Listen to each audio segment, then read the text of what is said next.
रात के अंधेरे में छुपे वो खौफनाक साए। क्या आपने कभी किसी सुनसान हाईवे पर सफर किया है? क्या होगा अगर कोई अनजान मुसाफिर लिफ्ट मांगे और फिर अचानक गायब हो जाए?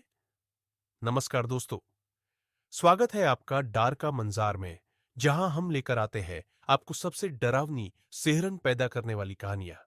मैं जिट्टू, और आज की कहानी आपको सुलाने नहीं, बल्कि डराने के लिए है। तो बैठ जाइए अकेले, रोशनी बंद कर दीजिए और तैयार हो जाइए इस भूतिया सफर के लिए। चैनल को सब्सक्राइब करें और बेल आइकन दबाएं ताकि कोई डरावनी कहानी मिस न हो। रात का सन्नाटा। हाईवे नंबर 66 पर घना कोहरा और अंधेरा था। ट्रक ड्राइवर राजू और उसका साथी पप्पू दोनों ही अपनी बीड़ी के कश लगाते हुए तेज रफ्तार से ट्रक दौड़ा रहे थे। हाईवे की सड़क वीरान थी और दूर दूर तक कोई वाहन नहीं था। अबे पप्पू, सुना है इस सड़क पर एक चुड़ैल भटकती है, राजू ने हंसते हुए कहा। पप्पू ने बीड़ी का धुआं उड़ाते हुए जवाब दिया, अरे भाई, ये सब अफवाहें हैं, डरता क्यों है? रात के ठीक 1 बजे अचानक ट्रक की हेडलाइट के आगे एक औरत खड़ी दिखी। लाल साड़ी में लिपटी हुई, खुले बिखरे बाल और चेहरा धुंधला सा। राजू ने तेजी से ब्रेक लगाया और ट्रक झटके से रुक गया। अरे भाई, ये कौन है? पप्पू ने घबराकर कहा। लड़की धीरे धीरे ट्रक के पास आई और मध्यम आवाज में बोली, मुझे लिफ्ट दोगे? राजू और पप्पू ने एक दूसरे को देखा। लड़की बेहद खूबसूरत थी, लेकिन उसकी आंखों में एक अजीब सा आकर्षण था। कहाँ जाना है? राजू ने पूछा। जहां तुम लोग जा रहे हो, लड़की ने मुस्कुराकर कहा। ट्रक में बैठने के बाद लड़की ने अपना नाम सोनाली बताया। उसने कहा कि वह एक प्रोस्टिट्यूट है और एक ग्राहक उसे यहां अकेला छोड़ गया था। पप्पू ने हंसते हुए कहा, अगर तुम चाहो तो रात हमारे साथ बिता सकती हो। लड़की ने हल्के से मुस्कुराकर कहा, क्यों नहीं। ट्रक अब धीरे धीरे एक सुनसान इलाके में आ चुका था। वहां एक पुराना ढाबा था जो अब खंडहर बन चुका था। राजू ने ट्रक रोक दिया और कहा, चलो यहीं आराम कर लेते हैं। पप्पू और सोनाली हंसते हुए नीचे उतरे। पप्पू ने कहा, राजू भाई, आज तो मजा आ जाएगा। सोनाली मुस्कुराई, लेकिन उसकी मुस्कान में कुछ अजीब था। जैसे ही राजू सोनाली के करीब गया, सोनाली ने धीरे से कहा, मुझे अपना बना लो। राजू उसकी सुंदरता में खो चुका था।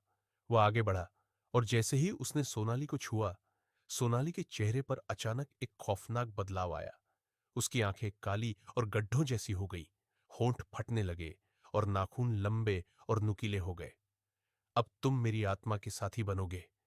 सोनाली की आवाज अब गहरी और डरावनी हो गई थी। राजू की चीखें निकल गई, लेकिन पप्पू जो बाहर खड़ा था, उसे कुछ भी सुनाई नहीं दिया। वह बीड़ी जला रहा था कि तभी उसे महसूस हुआ कि कोई उसे पीछे से देख रहा है।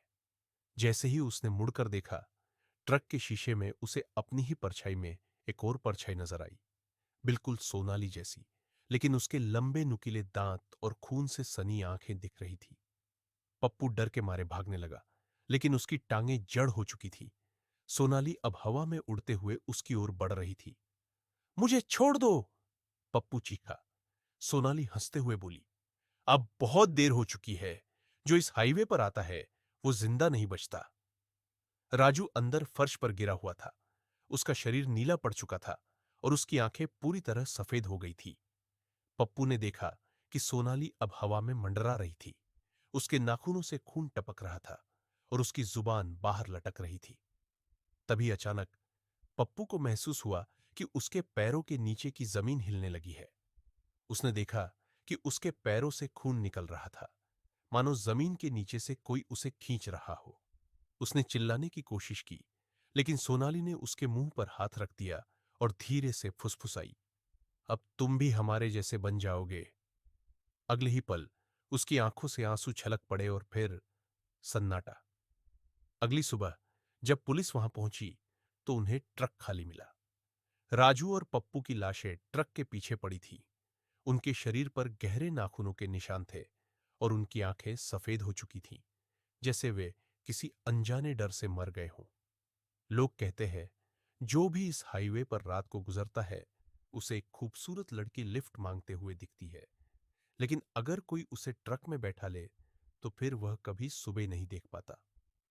क्या आप भी कभी किसी सुनसान हाईवे पर गए हैं? अगर हाँ, तो अपनी कहानी हमें बताइए। Oh no!